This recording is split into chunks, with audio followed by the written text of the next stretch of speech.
ओम शांति। 30 दिसंबर 2024 की साकार मुरली से होमवर्क। आज की मुरली से हम लक्ष्य लेंगे, भविष्य का राज्य भाग्य लेने के लिए सतो प्रधान बनने का पुरुषार्थ करना है। आज की मुरली से हम स्वमान लेंगे, मैं समर्थ आत्मा हूँ। एक रस स्थिति के आसन पर विराजमान होकर मन और बुद्धि को एक बाबा पर एकाग्र कर सर्व सिद्धियों को प्राप्त कर मैं आत्मा समर्थ बनती जा रही हूँ।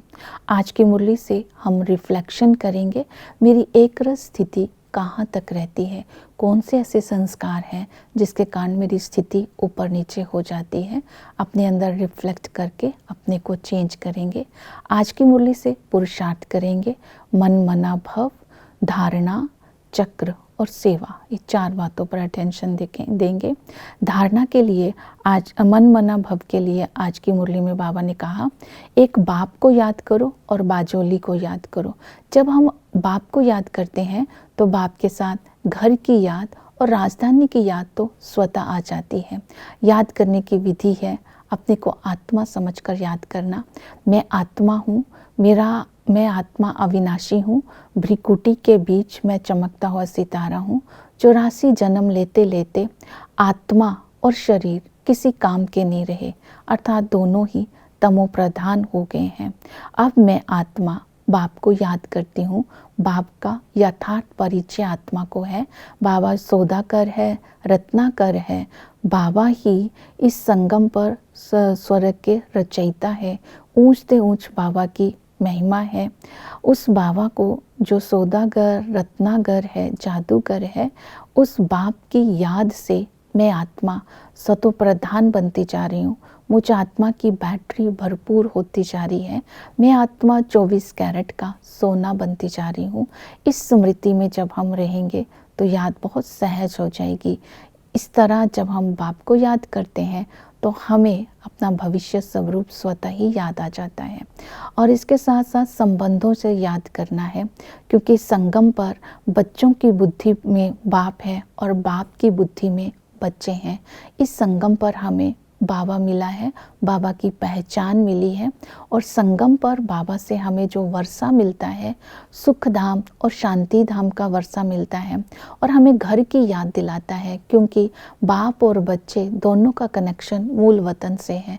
दोनों एक ही घर के वासी हैं। और भविष्य का वर्षा हमें मिलता है, भविष्य का राज्य भाग्य। लेकिन ये भविष्य का राज्य भाग्य का वर्षा उन बच्चों को मिलता है जो सबसे पहले बिछड़े हैं, जो अच्छी तरह से पढ़ाई करते हैं और जो बाप की याद में रहते हैं। तो आज बाबा ने वर्षे देने के लिए भी कंडीशन रख दी। और वही बाप जब टीचर बन करके पढ़ाता है और वो पढ़ाई जो पढ़ाते हैं, तो इस नशे व खुशी में रहना है। इस पढ़ाई को पढ़ने से हम ऊंच पद की प्राप्ति करते हैं।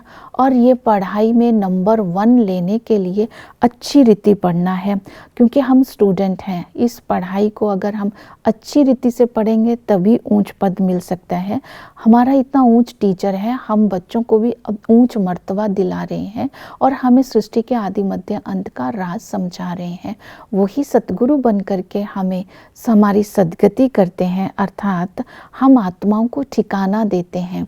हम आत्माओं को घर का रास्ता पता चल जाता है तो हम भटकना बंद कर देते हैं। तो बाबा ने कहा, नहीं, जब मैं आकर के सतगुरु के रूप में तुम्हें तीसरा नेत्र देता हूँ, तब इस तीसरे नेत्र से तुम नई दुनिया को भी देख सकते हैं।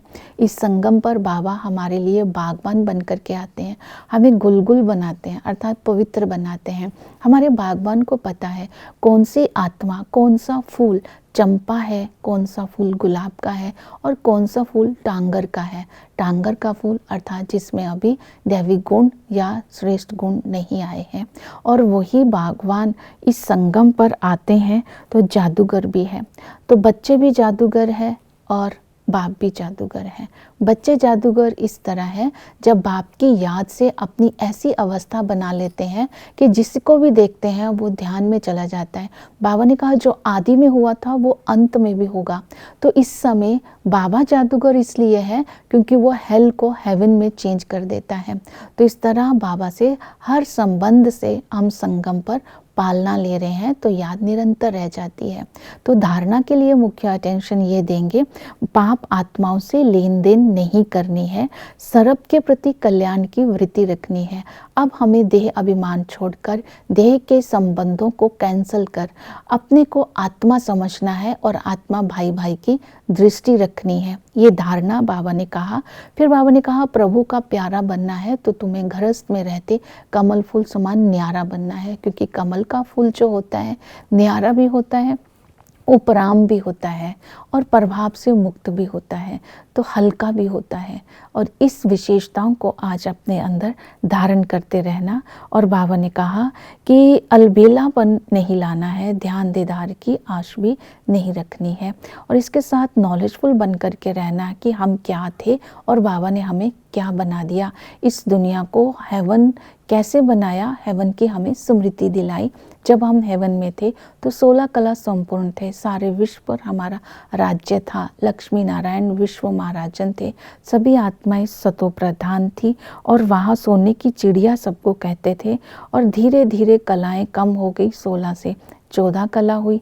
जैसे ही 14 कला हुई उसके बाद और नीचे आते गए तो पाप आत्मा बनते गए, पाप आत्मा होने के कारण दुखी हो गए। फिर अंत में बाबा आकर के जब हम जन्म लेते लेते कुंभकर्ण की नींद में सो जाते हैं, अर्थात विकारों के वशीभूत हो जाते हैं, तो बाबा स्वयं ब्रह्मा के तन में आकर के हमें जगाते हैं और हमें भविष्य के राज्य भाग्य के लेने के लायक बनाते हैं।